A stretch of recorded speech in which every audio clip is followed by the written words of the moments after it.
வணக்கம். மீண்டும் மணிப்பேச்சில் உங்களெல்லாம் சந்திப்பதில் எனக்கு மிக்க மகிழ்ச்சி. நிஃப்டி 150 பாயிண்ட்ஸுக்கு மேலே ஓப்பன் ஆச்சு. நியர்லி 180 பாயிண்ட்ஸில் ஓப்பன் ஆச்சு. இப்போ கரெக்டாகி 60 பாயிண்டில் இருக்குது. எங்கே போய் முடியும்னு தெரியாது. எல்லாமே ஹையில் ஓப்பன் ஆகி லோவில் க்ளோஸ் ஆகுது. நேற்று 55-60 பாயிண்டில் க்ளோஸ் ஆச்சு. But it at one time vent beyond 140-150 points. So market எப்படி இருக்குதுன்னு நம்மளுக்கு கிளியராக இண்டிகேஷன் என்ன, ஹையில் ஓப்பன் ஆகி செல்லிங் ப்ரெஷர் வருது. இன்றைக்கி செல்லிங் ப்ரெஷர் அதை நெகட்டிவில் புஷ் பண்ணுமா புஷ் பண்ணாதான்னு நம்மளால் சொல்ல முடியாது. பட் மார்க்கெட் ஹையில் இருக்குது. கோல்டு 20 ரூபா கம்மியாகி 6660 ரூபாயில் இருக்குது. கோல்டு பர் அவுன்ஸு 2315 ரூபாயில் இருக்குது. ஸோ இன்றைக்கி ஏன் இப்படி நடந்தது அப்படின்னு பார்த்தேன்னா, நேற்று ரொம்ப இம்பார்ட்டண்ட்டான டே. யூஎஸில் 2 டேட்டா வந்தது. சிபிஐ டேட்டா 3.3 வந்திருக்கு. அது கொஞ்சம் கூலாக இருக்குது. But it is still very high. Core inflation 2.7 இருக்குது. இப்போதைக்கு ரேட்டை கட் பண்ண முடியாதுன்னு கிளியராக சொல்லிட்டாரு. இப்போ என்ன சொல்லிட்டாரு, 2 ரேட் கட்டுன்னு பேசிகிட்டு இருந்ததை நான் இத்தனை நாள் சொன்ன மாதிரி ஒரு ரேட் கட்டு கொண்டு வந்துட்டாங்க. ஆனால் டேட்டா வந்தால் நாங்கள் மாற்றிப்போம் அப்படின்னு சொல்கிறாங்க. டேட்டா மாறினா நானும் மாற்றிக்கிறதுக்கு தயார். ஆனால் இப்போ எண்ட் ஆஃப் தி இயர்னால் நவம்பர் டிசம்பரில் தான் ரேட் கட் வரும்னு சொல்லிட்டாங்க. அடுத்த வருஷம் 4 ரேட் கட் தான். ஸோ 5 ரேட் கட்டு அடுத்த வருஷம் டிசம்பருக்குள்ளே வரும். ஸோ அடுத்த 18 மாதத்தில் 5 ரேட் கட்டுக்கு வாய்ப்பு இருக்குது. முதல் ரேட் கட்டு இயர் எண்டு வரும். அப்போ அடுத்த வருஷமும் அமெரிக்காவில் இன்ட்ரெஸ்ட் ரேட் 4% இருக்கும். 4%ங்கிறது ரொம்ப லோ இன்ட்ரெஸ்ட் ரேட்லாம் கிடையாது. ஹிஸ்டாரிக்கலாக 0ல் இருந்த ரேட்டு 4ல் இருக்கிறதுங்கிறது எக்ஸ்ட்ரீம்லி ஹை. ஆனால் இன்ஃப்ளேஷன் இன்னும் குறையலைன்னா இதை கூட பண்ண மாட்டாங்க.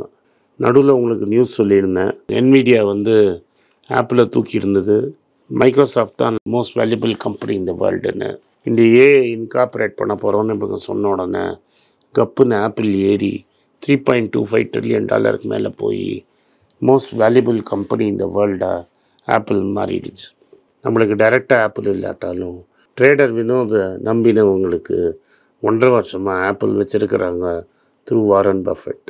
இங்கே நான் என்ன சொல்கிறேன்னா, என் தம்பி வினோதோட இன்ஸ்டா பேஜில் ஒரு லிங்க் இருக்குது. அந்த லிங்க்கை கிளிக் பண்ணிங்கன்னா ஆட்டோமேட்டிக்காக நீங்கள் ட்ரேடர் வினோட்ட பேசலாம் for American stocks.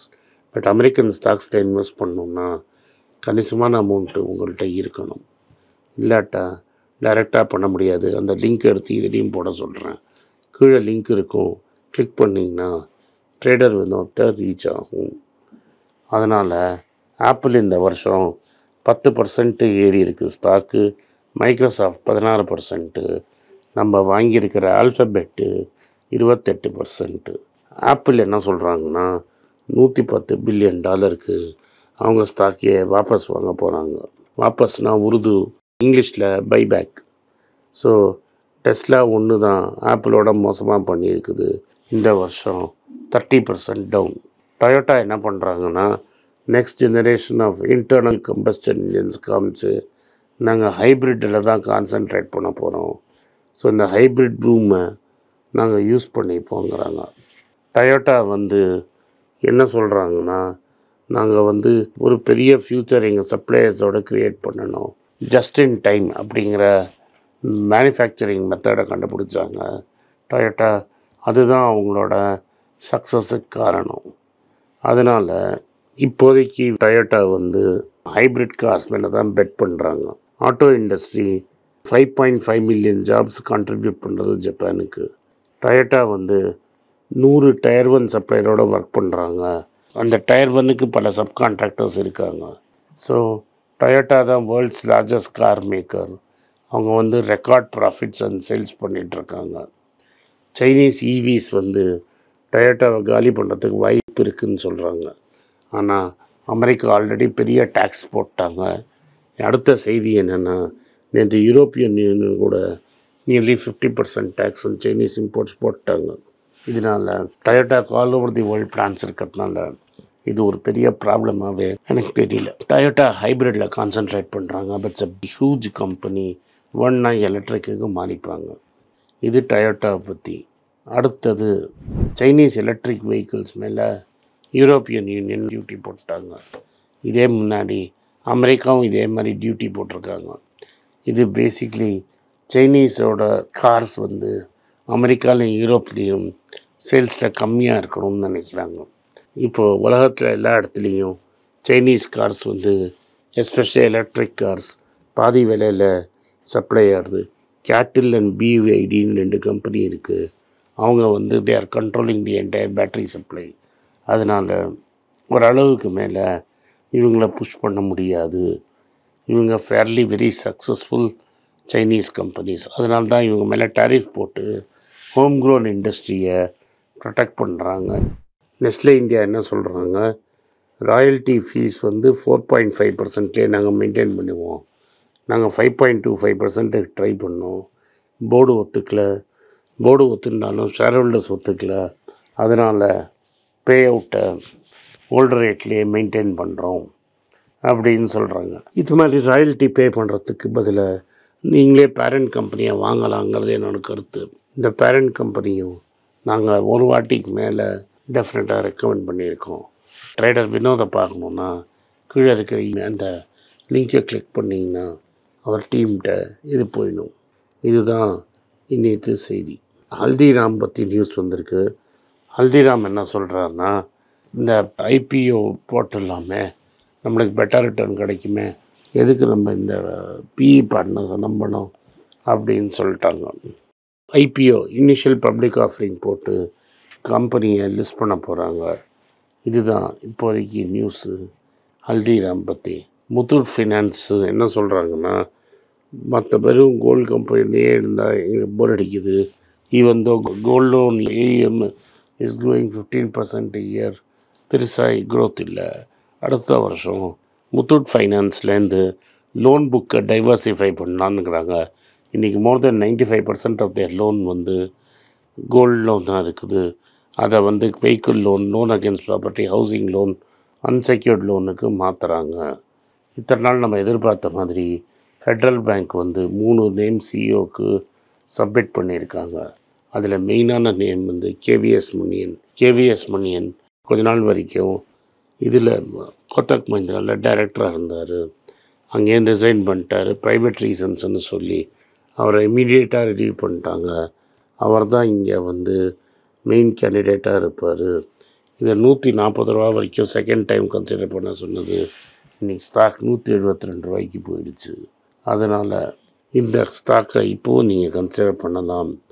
Tata power என்ன சொல்கிறாங்கன்னா, நாங்கள் 150 சார்ஜிங் ஸ்டேஷன் இந்தியா ஃபுல்லாக நாங்களே ஆப்ரேட் பண்ண ஆரம்பிச்சிட்டோம்.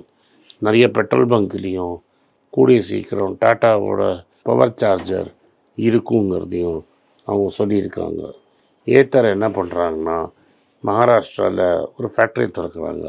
அங்கே மோர் தென் 1 மில்லியன் வெஹிக்கிள்ஸ் பர் மந்த் பண்ண போகிறாங்க. இந்த அனௌன்ஸ்மெண்ட்லாம் எதுக்குன்னு நீங்கள் ஒன்றரை பண்ணிங்கன்னா, என்னை பொறுத்த வரைக்கும் ஏத்தர் வந்து ஹீரோவோட டிஸ்ட்ரிபியூஷனை யூஸ் பண்ணுவாங்க. மன்னி மேட்டர் ஆஃப் டைம் எப்போ ஹீரோ ஏத்தரை முழுங்க போகிறாங்கன்னு. சமீர் அரோரான்னு ஒரு ஃபண்ட் மேனேஜரு, அவர் வந்து ஹெலியாஸ் கேபிட்டல்னு ஒரு ஃபண்ட் மேனேஜ் பண்ணுறாரு. அவர் என்ன சொல்கிறாருன்னா, எந்த கம்பெனியை வாங்கணும்னு தெரியாமல் தவிச்சிட்ருக்காங்க புரோக்கர்ஸ்லாம். அவங்க வந்து இஷ்டத்துக்கு ப்ரமோட்டர் இன்வெஸ்ட் பண்ணதெல்லாம் வாங்குகிறாங்க, பிஇ ஃபண்ட்ஸ் டிஸ்இன்வெஸ்ட் பண்ணுறதெல்லாம் வாங்குகிறாங்க, ஃபேன்சி வேல்யூவேஷன்ஸ் வாங்குகிறாங்க. அந்த வேல்யூவேஷன்ஸ் இந்த மார்க்கெட்டில் வரவே வராது. அது ஒரு பெரிய ப்ராப்ளம் ஏரியா வரும்னு பல பேர் வார்ன் பண்ணுறாங்க. இண்டிகோ ஏர்லைன்ஸ், ஐஆர்பி இன்ஃப்ரா அண்ட் ஹொனோசா, இந்த மேமா பண்ணுறவங்க இது எல்லாமே பல்க் டீல் இருக்கிறாங்க. ஸ்டாக்கை பிக் பிளேயர்ஸே வாங்கிடுறாங்க. அதனால் டெஃபினட்டாக வந்து பின்னாடி ப்ராப்ளம் வரத்துக்கு வாய்ப்பு இருக்குது. மார்க்கெட் ஒரேடியாக டைட்டன் ஆகிடுச்சுன்னா அவங்களுக்கு பணம் வேணுங்கிறச்ச பப்ளிக் கொடுக்காது. இந்த டைட்னிங் சைக்கிளில் தான் பல இன்வெஸ்டர்ஸோட ரியல் ஸ்ட்ரென்த் அண்ட் எபிலிட்டி தெரியும் நம்மளுக்கு. ஸோ இன்றைக்கி திரும்பி நாட்கோ 1170 ரூபாயில் இருக்குது. எல்லாம் நம்ம கன்சிடர் பண்ணுற ஸ்டாக்கெல்லாம் ஹையாக இருக்குது. என்னை பொறுத்த வரைக்கும் இந்த மார்க்கெட்டு இப்படியே தான் இருக்கும், மேலேயும் கீழேயும் போகும். பட்ஜெட் வரைக்கும் இப்படி தான் இருக்கும், பெரிய சேஞ்சஸ் இருக்காது. இந்த வீடியோ உங்களுக்கு பிடிச்சிருந்தா வீடியோவை லைக் பண்ணுங்கள், எங்கள் சேனலை சப்ஸ்கிரைப் பண்ணுங்கள், பெல் நோட்டிஃபிகேஷன் தட்டுங்க. இந்த வீடியோவை உங்கள் ஃப்ரெண்ட்ஸ் அண்ட் ரிலேட்டிவ்ஸ் அனுப்புங்க. நன்றி, வணக்கம். வணக்கங்க. இந்த ஃபைனான்ஸ் நியூஸை பற்றி டிஸ்கஸ் பண்ணதுக்குன்னு தனியாக ஒரு ட்விட்டர் ஐடி வச்சுருக்கோம். கீழே இதை ட்விட்டர் ஐடி வரும். என்னோடய இன்ஸ்டாகிராம் ஐடியும் கீழே இருக்கும். அதில் ஷார்ட் வீடியோஸ் வரும். ஸோ என்னை எக்ஸ்க்ளூசிவாக ஃபைனான்ஸ் விஷயத்தில் ஃபாலோ பண்ணணும்னு நினைக்கிறவங்க கீழே இருக்கிற ட்விட்டர் ஐடியும் இன்ஸ்டாகிராமையும் ஃபாலோ பண்ணுங்கள். நன்றி, வணக்கம். உங்கள் பேராதரவுக்கு மிக்க நன்றி. நான் டோட்டலாக 5 புஸ்தகங்கள் எழுதியிருக்கிறேன். 3 வந்து ஆங்கிலத்தில் எழுதியிருக்கிறேன். அதில் 2 தமிழாக மொழிபெயர்த்துருக்காங்க. ஸோ டோட்டலாக 5 புஸ்தகம் ஆச்சு. இந்த 5 புஸ்தகத்துக்கு ஹார்ட் காப்பி வேணும்னா நீங்கள் கீழே இருக்கிற வாட்ஸ்அப் நம்பருக்கு மெசேஜ் அனுப்பிச்சிங்கன்னா எங்கள் டீம் உங்களை கான்டாக்ட் பண்ணுவாங்க. இந்த 5 புஸ்தகங்களில் 3 புஸ்தகம் கிண்டலில் இருக்குது. அமேசானில் கிண்டலில் வாங்கணும்னு ஃபீல் பண்ணுறவங்க நேராக கிண்டலில் வாங்கிக்கலாம். தமிழ்லேயே யாராவது ஃபைனான்ஸ் நியூஸ் படிக்கணும்னு ஃபீல் பண்ணிங்கன்னா தயவுசெஞ்சு moneypage.com விசிட் பண்ணுங்கள்.